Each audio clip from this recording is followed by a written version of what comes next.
Hey, Inner Sanctum fans, fight fans across the country. March 12th coming up. It's a huge card in Australian boxing.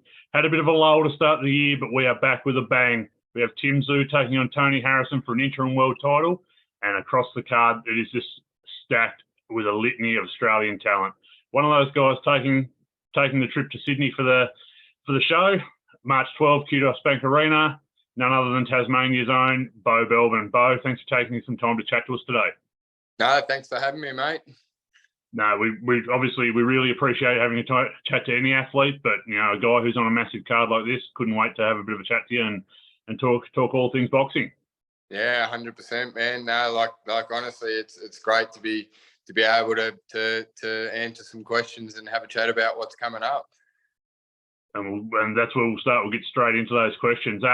Look, it's a fight you guys have been calling for a long time. You're fighting Nikita Tszyu. I should have said that off the top, but he's got a lot of hype around him. I was just talking to Tassie off record then, and he's had 8 years out, but he's back with a vengeance in terms of popularity and mainstream appeal.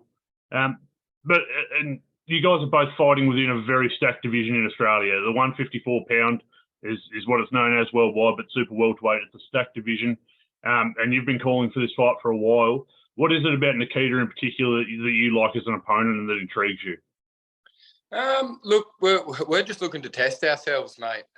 We've been about that, since we sort of started. We've had our lulls through COVID, which caused some some gaps in my fighting, sort of in my run up. We're off to a burning hot start in 2019, me and Tassie together. And then obviously, COVID hit. So we had to take what we could in a couple of home fights, and Tassie pulled off a fair few promotions down there during COVID, which obviously we couldn't be picky or anything like that with our opponents. So we just rolled them over just to keep me active. And now that it's all out of the way, we're looking to test ourselves. We're looking to go up to that next level. And Nikita, obviously, he has those connections to No Limit, and he's up there. He's got the hype, he's got the following, and to fight someone like him is sort of, that's the level we want to test ourselves against, because you got to fight the best or close to the best in order to see where you're at personally, and that's what me and Tassie are doing at the moment. It's an interesting point you just raised then. During 2021, Tassie didn't have the same sort of lockdown laws that a lot of the other states did. So no. provided you either you had a jab or you could prove that you were negative on a rat test, you basically got in, and so it was pretty good in the sense that we could go out and about and we could go do our own kinds of things. And I do remember vividly, Tassie did put on quite a few promotions that year. Yeah. I think he had Mousy Jacobs headline a couple of shows, and then last year as well, he had a couple of real bangers. He had Luke Jackson's last Tassie fight, and then he had you main eventing against Jaden Riddle. Sorry. So he's put on a couple of really big shows, and obviously you've kept pretty active, which is great to see. Just on Nikita, how did you see his 2022 debut year? Obviously, the hype around him is enormous. He's cost his youngest son all the hype out of the amateurs before. I mean, obviously he didn't have many amateur fights as a senior. He had a lot as a junior, but the hype was he was better than Tim at the same age. How have you sort of assessed that first year, given the hype and the popularity? Look, it's funny actually, because towards the end of my amateur career, Nikita and Tim were sort of starting there. So it's a bit of an interesting thing, and again, when I turned pro, obviously I think Tim obviously started before me, before 2019. So it was just sort of, it was a thing that, fighters rise and leave at all sorts of different stages during everyone's career. It's just the way it goes. But yeah, look, I mean,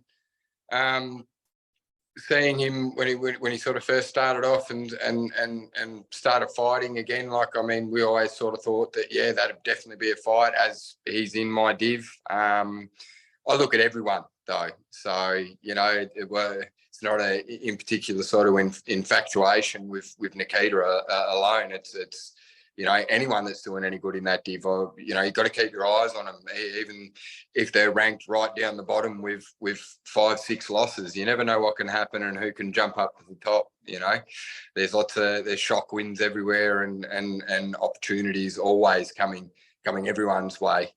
In boxing, it's just one of those things. You grab it, you seize it, you take it. So, and this is one of those things, and that's all I really see Nikita as. It's just an opportunity for myself and for Tassie to elevate my status. You know, I'm obviously ranked below him, so I'm there biting at his ankles currently, and you know, we're just gonna have a crack. Which that kind of seems odd as well. I assume you're sort of talking to both BoxRec and the AMBF rankings as well. Like the national rankings, it was odd. You've got the Australasian title, but you're still not ranked highly within the green belt rankings, which I thought was a bit strange, given that you're 7-0, 5 KOs, and hold the other affiliated belt, which was a bit interesting, or 2 affiliated belts, if you include the Tasmanian title too. I found that a little bit interesting. But anyway, that's a conspiracy theory. You never know, mate. That's for another person's mind, not mine. The buzzword that I get out of your mouth there was opportunity. Obviously, I don't think you're saying that as an opportunity to, I get a big fight against someone. It's an opportunity to fight and to better yourself. But yep. I mean, with that comes, you know, it's a massive card. Obviously, it's going to be a pay-per-view, but it's not going to be a domestic one. It's going to be international. Given that there is a WBO interim title on the line that could be upgraded to a regular title or a full title if Jamil Charlo happens to vacate anything.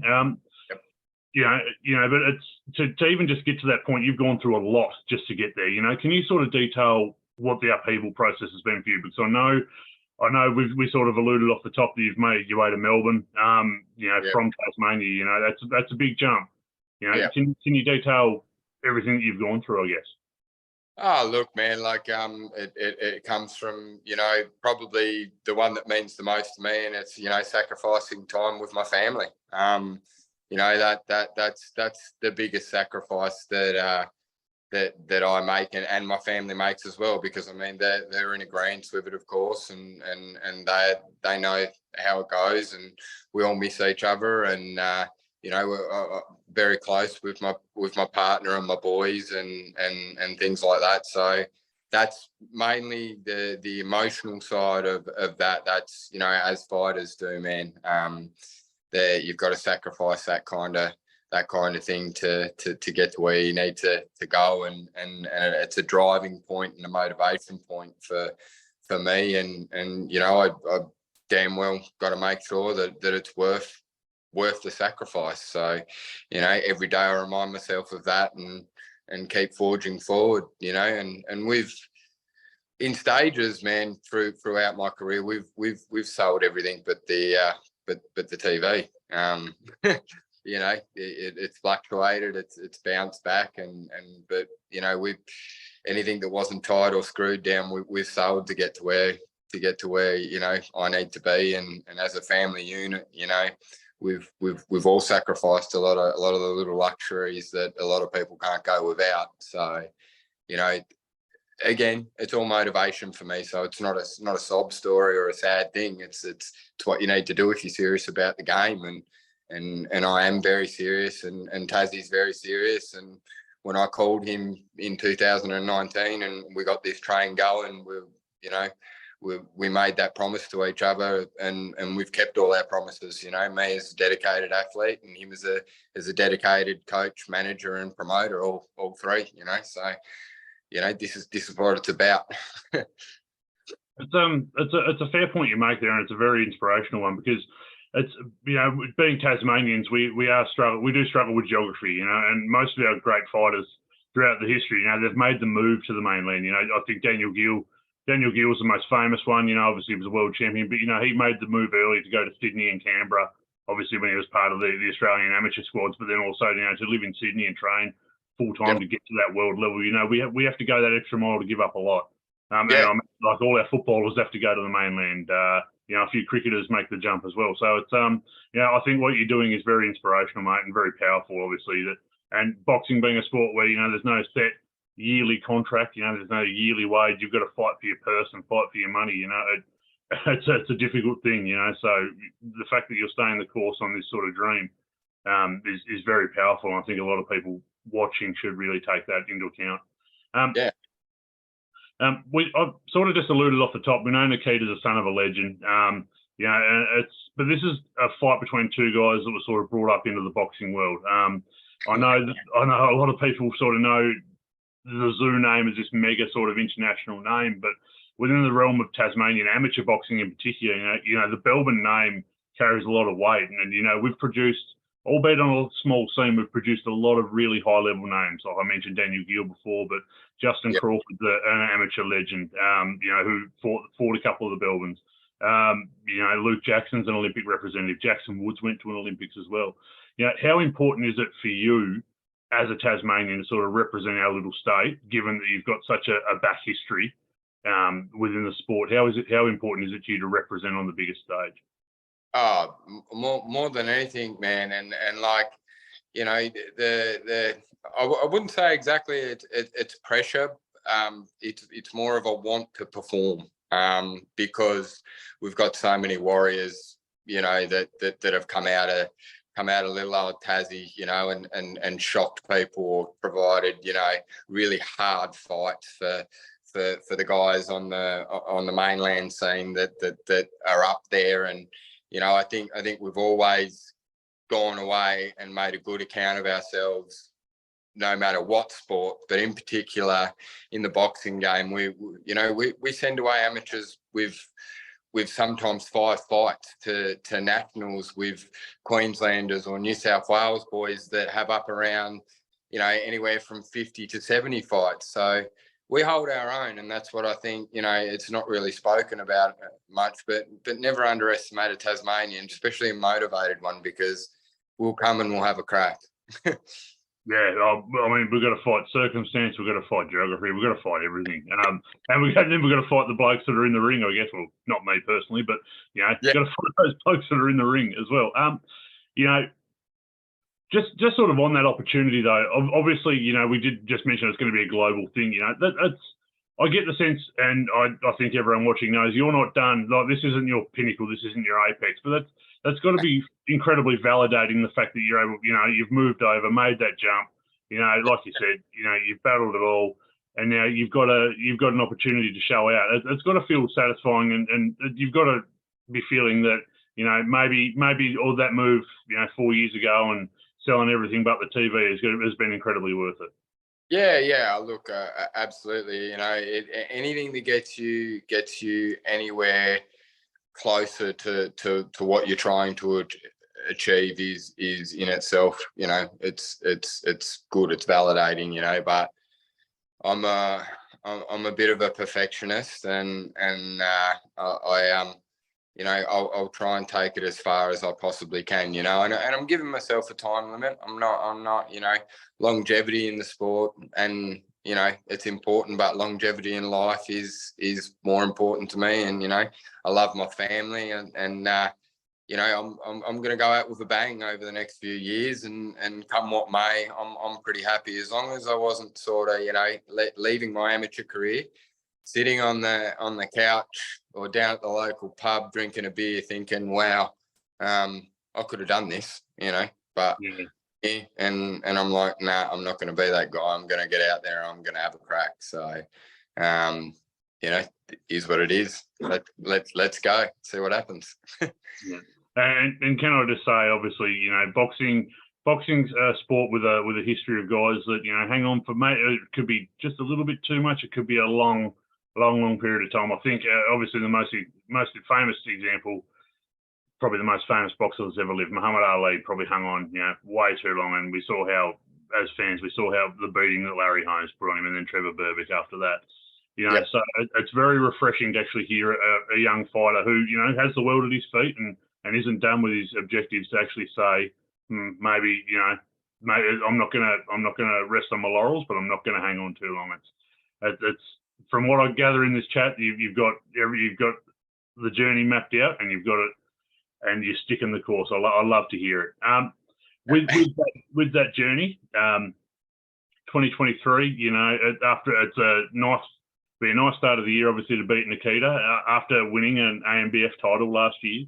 You know, but how important is it to sort of, you know, make sure you stay the year undefeated or have 3 knockouts or fight 7 times? You know, what's the trajectory look like for this year for you, or do you just sort of keep it all eyes on Nikita and that's it, and we'll reassess after that?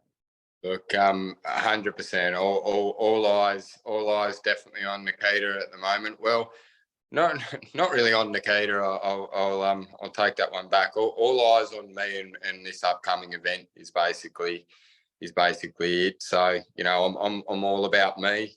You know, if I'm not looking at what I'm doing, Grant's there somewhere in the background, closely watching me as well. We self-analyze. We look at our faults, our positives as well, but mainly our faults, and tightening up and just progressing and getting better. And we focus on that as an everyday event. And if I can, you know, get as good as I possibly can be within myself, and you know, come what may on March 12th, you know, it's not even about keeping a 0. Don't get me wrong, we're coming to win, but I've got that relaxed sort of style and mentality. Like, win, loss or draw, we're going to fight, and that's what it's going to be.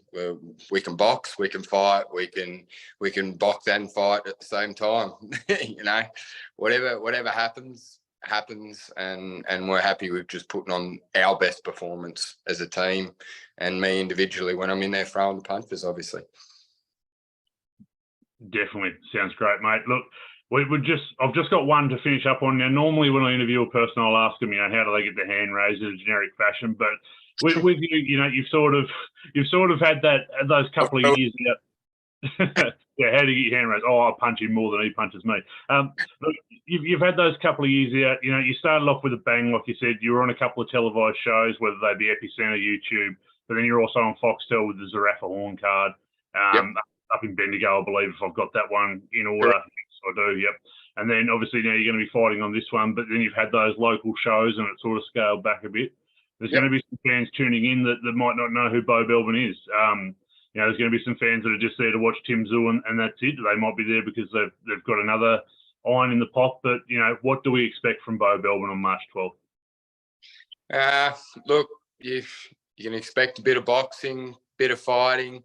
You can expect it. If you have watched me and you have seen a little bit of my style, then you can obviously expect that that I'm going to be changed, because I change every fight. And I mean, it's all going to depend on Nikita, what he does. We're relaxed coming into this, and we're there to come to fight. And we've come to box, and we've come to exercise game plan A, B, C, D, E, F, G. We're there to do whatever we can to make a good account of ourselves, win, loss or draw. So, yeah, definitely tune in and watch the fight. There you have it, fight fans. I couldn't sell it any better. Look, March 12th, everyone. It's going to be on KO. It's going to be on main event. It'll be at the pub. It'll be at my house. Not that you're invited, but, you know, there it is. What better an example of what Australian boxing is all about than this man? He's one of the best things to cross the best straight since Apples and Errol Flynn, and now he's coming to be 8-0 with another knockout on the record. Bo, thanks very much for taking some time to chat to us, and all the best for the next few weeks. Nah, anytime. Thank you so much for having me, and yeah, mate, thoroughly enjoyed it. Beautiful. There it is, everyone. Tune in.